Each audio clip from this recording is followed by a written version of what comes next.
নমস্কাৰ পুনৰ এটা নতুন ভিডিঅ'লৈ স্বাগতম জনাইছোঁ মিণ্টু আছাম টেকনিকেল ইউটিউব চেনেলটোলৈ এই ভিডিঅ'টি সকলো নাগৰিকৰ বাবে বহুতেই গুৰুত্বপূৰ্ণ হ'বলৈ গৈ আছে লগতে ছাত্ৰ-ছাত্ৰীসকলৰ বাবেও এই ভিডিঅ'টি মোষ্ট ইম্পৰ্টেণ্ট হ'বলৈ গৈ আছে তো ছাত্ৰ-ছাত্ৰীসকল তোমালোকে অতি মনোযোগেৰে এই নিউজ কেইটা শুনি থাকিবা প্ৰথমতে মই ছাত্ৰ-ছাত্ৰীসকলৰ বাবে এটা গুৰুত্বপূৰ্ণ নিউজ লৈ আহিছোঁ এইবাৰ কেৱল 3টা শ্ৰেণীৰে হ'ব পৰীক্ষা মহাবিদ্যালয়ৰ স্নাতক শ্ৰেণীৰ বাবেও বিশেষ নীতি নিৰ্দেশনা 2 নৱেম্বৰৰ পৰা আৰম্ভ হ'ব বিদ্যালয় মহাবিদ্যালয়ত পাঠদান আৰু ইয়াতে দিয়া হৈছে মন্ত্ৰী হিমন্ত বিশ্ব শৰ্মাৰ গুৰুত্বপূৰ্ণ সংবাদমেল অহা 2 নৱেম্বৰ মাহৰ পৰা আৰম্ভ হ'ব ৰাজ্যৰ বিদ্যালয় মহাবিদ্যালয়ৰ পাঠদান কিন্তু এটা শ্ৰেণীত কেৱল 20ৰ পৰা 25 গৰাকী শিক্ষাৰ্থীয়ে উপস্থিত থাকিব পাৰিব সেইদৰে এবাৰ হ্ৰাস কৰা হ'ব বিদ্যালয়ৰ পাঠ্যক্ৰম এইবাৰ কেৱল অষ্টম দশম আৰু দ্বাদশ শ্ৰেণীৰ বাবে চূড়ান্ত পৰীক্ষা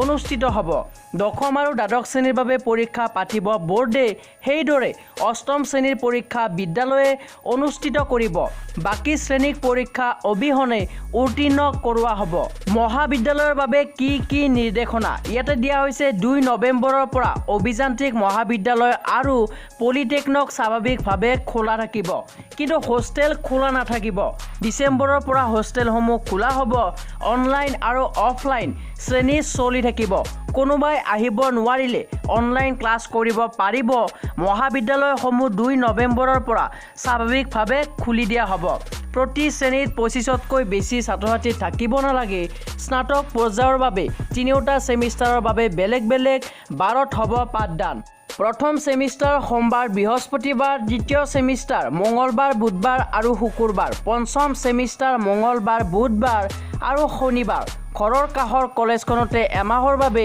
পঢ়িব পাৰিব বিদ্যালয়ৰ বাবে কি নিৰ্দেশনা পঞ্চম শ্ৰেণীলৈ বন্ধ থাকিব বিদ্যালয় মিড ডে মিলৰ বাবে গাঁৱৰ ছাত্ৰ-ছাত্ৰীসকল যাব পাৰিব বিদ্যালয় গৈ হোমৱৰ্ক বা শিক্ষকৰ লগত আলোচনা কৰিব পাৰিব ষষ্ঠ শ্ৰেণীৰ পৰা ক্লাছ আৰম্ভ হ'ব 8:30 বজাত বিদ্যালয় খুলিব 12:30 বজালৈকে এটা ক্লাছ আৰু 1:30ৰ পৰা 4:30 বজালৈকে এটা ক্লাছ প্ৰথমে 15 দিন ওৰিয়েণ্টেশ্যন হ'ব তাৰ পিছত ক্লাছ হ'ব ৰাতিপুৱা 50% আৰু পিছবেলা 50% ছাত্ৰ-ছাত্ৰীক মতা হ'ব পাঠ্যক্ৰম হ্ৰাস কৰোৱা হ'ব কেৱল 3টা শ্ৰেণীৰে পৰীক্ষা হ'ব অষ্টম দশম আৰু দ্বাদশ শ্ৰেণীৰ আৰু আনটো খবৰ লৈ আহিছোঁ ইয়াতে আপোনালোকে দেখিবলৈ পাইছে টেট উত্তীৰ্ণসকলৰ বাবে সুখবৰ জীৱন কাললৈ বৃদ্ধি টেটৰ প্ৰমাণপত্ৰৰ ম্যাদ শিক্ষক আৰু প্ৰশিক্ষাৰ্থী সকলৰ বাবে সুখবৰ কঢ়িয়াই টেটৰ প্ৰমাণপত্ৰৰ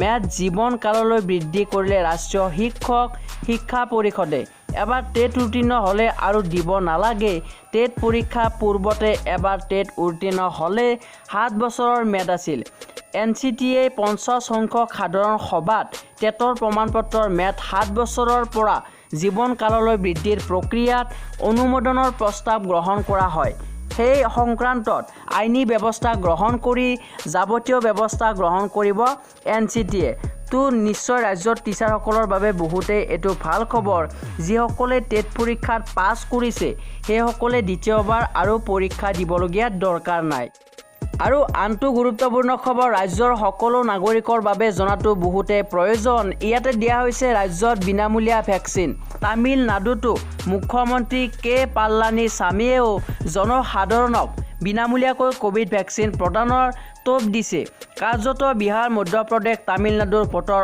অংকৰ ফ্ৰী ভেকচিনৰ সুৰতে সুৰ মিলাই ৰাজ্যৰ স্বাস্থ্যমন্ত্ৰী হিমন্ত বিশ্ব শৰ্মাই অসমতো ৰাইজক বিনামূলীয়া ভেকচিন প্ৰদানৰ প্ৰতিশ্ৰুতি দিলে নেকি প্ৰশ্ন উঠিছে 2021 ৰাজ্যৰ বিধানসভা নিৰ্বাচনৰ বিজেপি দল চৰকাৰৰ অন্যতম নিৰ্বাচনী ইস্যু হ'ব পাৰে বিনামূলীয়া কোভিড ভেকচিন আজি স্বাস্থ্যমন্ত্ৰীৰ বক্তব্যত এই কথাই জল পট হৈ পৰিল লক্ষণীয় যে ভাৰতৰ লগতে সমগ্ৰ বিশ্বতে সম্প্ৰতি 160বিধ কোভিড ভেকচিনৰ উদ্ভাৱনৰ গৱেষণা চলি আছে যদিও অক্সফৰ্ড বিশ্ববিদ্যালয়ে কোভিচিল্ড আৰু ৰাছিয়াই স্পুটনিক 5 কোভিড ভেকচিন উদ্ভাৱন কৰা বুলি দাবী কৰিছে তথাপি এই দুইবিধ ভেকচিনলৈকেও এতিয়াও যথেষ্ট বিতৰ্ক অব্যাহত আছে মানৱ শৰীৰৰ বাবে এই ভেকচিন কিমান উপযোগী ইয়াক লৈ প্ৰশ্ন উত্থাপিত আৰু নিত্য নতুন সম্পৰীক্ষা চলি আছে। ভাৰতত থলুৱাভাৱে ভাৰত বায়'টেক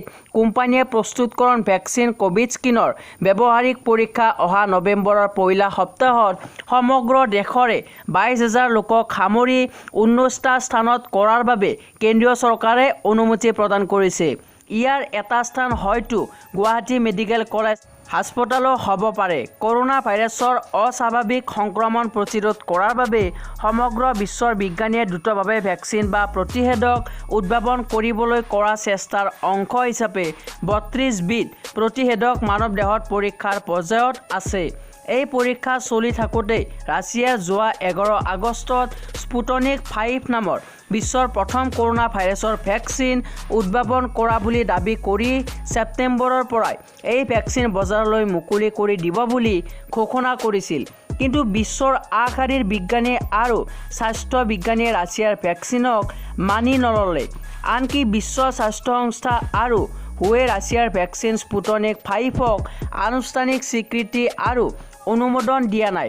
যিকোনো ভেকচিন উদ্ভাৱনৰ পাছত হোৱা মানৱ শৰীৰত পৰীক্ষা কৰি তাৰ কাৰ্যকৰীতা, সুৰক্ষা আৰু পাৰ্শ্ব প্ৰতিক্ৰিয়াৰ বিষয়ে জানিবৰ বাবে কমেও 9 মাহ সময়ৰ প্ৰয়োজন হয়। ব্ৰিটেইনৰ অক্সফৰ্ডৰ উপৰি আমেৰিকাৰ মডাৰ্না, আমেৰিকা জাৰ্মানীৰ যুটীয়া ফাইজাৰ কোম্পানী, জাৰ্মানীৰ কিয়'ৰভেক, চীনৰ সামৰিক প্ৰতিৰক্ষা বিভাগ কোভিড ভেকচিনৰ পৰীক্ষা চলাই থকা সকলৰ অন্যতম। দেশৰ স্বাস্থ্যমন্ত্ৰী ডক্টৰ হৰ্ষবৰ্ধনে ঘোষণা কৰিছে যে 2021 মাৰ্চ-এপ্ৰিল পৰ্যন্ত ভেকচিন অহাৰ সম্ভাৱনা নাই। কিবাকৈ 2021 জুলাইলৈকে ভেকচিন আহিলেও দেশৰ মাত্ৰ 25 কোটি মানুহকে ভেকচিন দিব পৰা যাব বুলি ডাক্তৰ হৰ্ষবৰ্ধনে মন্তব্য কৰিছে। সৰ্বসাধাৰণ লোকে এই ভেকচিনৰ ভাগ পোৱাৰ সম্ভাৱনা খুবেই ক্ষীণ।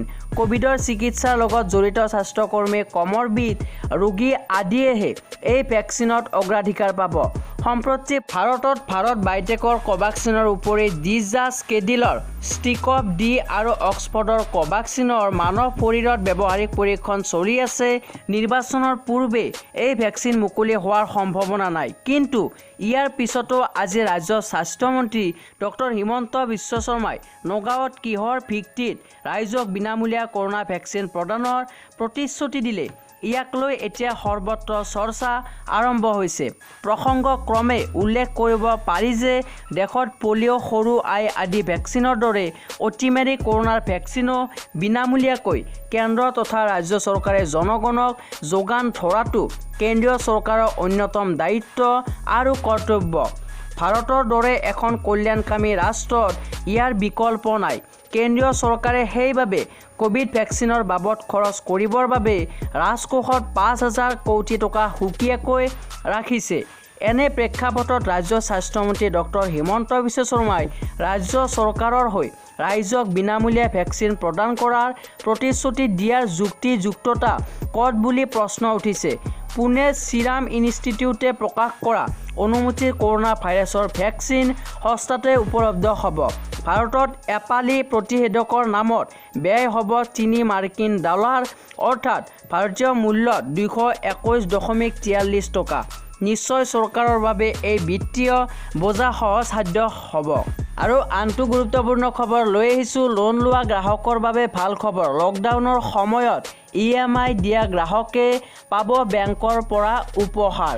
যদি আপুনি লকডাউনৰ সময়ত লোন মৰাটৰিয়াম প্ৰাপ্ত কৰা নাই আৰু প্ৰতিটো কিস্তি পৰিশোধ কৰিছে, আপুনি বেংকৰ পৰা কেছবেক প্ৰাপ্ত কৰিব। লগতে সময়মতে লোন মৰাটৰিয়াম প্ৰদানকাৰীসকলে লাভালাভ প্ৰাপ্ত কৰিব। চৰকাৰে স্পষ্টভাৱে কৈছে যে যদি লোন লওঁতাই লোন মৰাটৰিয়াম সুবিধা লাভ কৰা নাই আৰু সময়ৰ ওপৰত কিস্তি পৰিশোধ কৰিছে, তেওঁ বেংকৰ পৰা কেছবেক প্ৰাপ্ত কৰিব। আঁচনিৰ অধীনত এনে লোন লওঁতাই 6 মাহৰ সৰল আৰু যৌগিক সুতৰ পাৰ্থক্যৰ লাভালাভ প্ৰাপ্ত কৰিব। আৰু ইয়াতে দিয়া হৈছে মহামাৰীৰ কাৰণে প্ৰদান কৰা সুবিধা। ভাৰতীয় ৰিজাৰ্ভ বেংকে RBI কৰোনা ভাইৰাছ মহামাৰীৰ সময়ত গ্ৰাহকৰ সুবিধাবোৰ নিৰীক্ষণ কৰি 6 মাহৰ বাবে লোন মৰাটোৰিয়ামৰ সুবিধা প্ৰদান কৰিছিল। ইতিমধ্যে যিসকল EMI পৰিশোধ কৰিবলৈ আৰ্থিকভাৱে অক্ষম আছিল তেওঁলোকে ইয়াৰ সুবিধা ল'লে বহু লোকে সময়মতে নিয়মীয়া কিস্তি পৰিশোধ কৰি আছে। তেনে লোকসকলক বেংকৰ পৰা কেছবেক দিব আৰু ইয়াতে দিয়া হৈছে 1 মাৰ্চৰ পৰা 31 আগষ্টলৈ প্ৰাপ্ত কৰিছে এই সুবিধা। লোন মৰাটোৰিয়াম সুবিধা 1 মাৰ্চৰ পৰা 31 আগষ্টলৈ প্ৰাপ্ত কৰিছিল। পিছত সুতৰ ওপৰত সুতৰ বিষয়টো উচ্চতম ন্যায়ালয়ত আহিছিল আৰু চৰকাৰে কৈছিল লোন লওঁতাসকলে সুতৰ ওপৰত সুদ পৰিশোধ কৰিব নালাগে। ই প্ৰায় 7,000 কোটি টকাৰ দ্বাৰা চৰকাৰী খাজানাৰ ওপৰত প্ৰভাৱ পৰিব। এতিয়া ছাত্ৰ-ছাত্ৰীসকলৰ বাবে এটা গুৰুত্বপূৰ্ণ তথ্য লৈ আহিছোঁ। যিসকল ছাত্ৰ-ছাত্ৰীয়ে 2021 বৰ্ষত মেট্ৰিক পৰীক্ষা দিব সেইসকল ছাত্ৰ-ছাত্ৰীয়ে যদি নিজৰ মোবাইলটোৰে চাব বিচাৰে যে মেট্ৰিক পৰীক্ষা কেতিয়াৰ পৰা হ'ব বা মেট্ৰিক পৰীক্ষাৰ ৰুটিনখন কেনেকৈ পাম, তো ছাত্ৰ-ছাত্ৰীসকল তোমালোকে গুগলত গৈ sebaonline.org বুলি টাইপ কৰি সাৰ্চ কৰি দিবা। তাৰপিছত এই ৱেবছাইটটো খোল খাই যাব। এইটো হৈছে সেবাৰ অফিচিয়েল ৱেবছাইট আৰু ছাত্ৰ-ছাত্ৰীসকল তোমালোকে নটিফিকেশ্যনত দেখিবলৈ পাইছা এতিয়া পৰ্যন্তলৈকে কোনো ধৰণৰ আপডেটছ অহা নাই। মানে 2021 বৰ্ষৰ মেট্ৰিক পৰীক্ষাটো কোন তাৰিখৰ পৰা অনুষ্ঠিত কৰা হ'ব সেইটো জনাই দিয়া নাই। কিন্তু ৰমেশ চন্দ্ৰ জৈনে জনোৱা অনুসৰি অইনবাৰৰ নিচিনাকৈ এইবাৰো ফেব্ৰুৱাৰী মাহৰ দ্বিতীয় সপ্তাহৰ পৰা মেট্ৰিক পৰীক্ষাটো আৰম্ভ হ'ব বুলি জনাইছে। আৰু এতিয়া হাই ছেকেণ্ডেৰী দিয়া ছাত্ৰ-ছাত্ৰীসকলকো জনাবলৈ বিচাৰিছোঁ এতিয়া পৰ্যন্তলৈকে কোনো ধৰণৰ নটিফিকেশ্যন অহা নাই হাই ছেকেণ্ডেৰীৰ। তো যিসকল হাই ছেকেণ্ডেৰী দিব 2021 বৰ্ষত সেইসকল ছাত্ৰ-ছাত্ৰীয়ে যদি নিজৰ মোবাইলটোৰে চাব বিচাৰে তো ahsec.nic.in বুলি গুগলত টাইপ কৰি সাৰ্চ কৰি দিবা। তোমালোকে এই অফিচিয়েল পেজটোৰ পৰা সকলোখিনি তথ্য লাভ কৰিব পাৰিবা। এতিয়া ছাত্ৰ-ছাত্ৰীসকল মই তোমালোকক জনাবলৈ বিচাৰিছোঁ অইনবাৰৰ নিচিনাকৈ যেনেকৈ ফেব্ৰুৱাৰী মাহৰ দ্বিতীয় সপ্তাহৰ পৰা মেট্ৰিক পৰীক্ষাটো আৰম্ভ হয় ঠিক তেনেকৈ এইবাৰৰ মেট্ৰিক পৰীক্ষাটো ফেব্ৰুৱাৰী মাহৰ দ্বিতীয় সপ্তাহৰ পৰা আৰম্ভ হ'ব।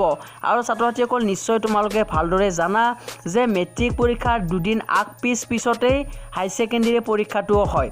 তো বহুতো ছাত্ৰ-ছাত্ৰীয়ে কমেণ্ট বক্সত কমেণ্ট কৰি আছে যে হাই ছেকেণ্ডেৰী পৰীক্ষাটো এইবাৰ নহয় নেকি। তো ছাত্ৰ-ছাত্ৰীসকল মই তোমালোকক জনাবলৈ পাই খুবেই সুখী এইবাৰ হাই ছেকেণ্ডেৰী পৰীক্ষাটো হ'ব আৰু ফেব্ৰুৱাৰী মাহৰ নিশ্চয় দ্বিতীয় সপ্তাহৰ পৰাই হ'ব পাৰে। তো আজিৰ ভিডিঅ'টি ইমানেই আছিলে। ধন্যবাদ। জয় আই অসম।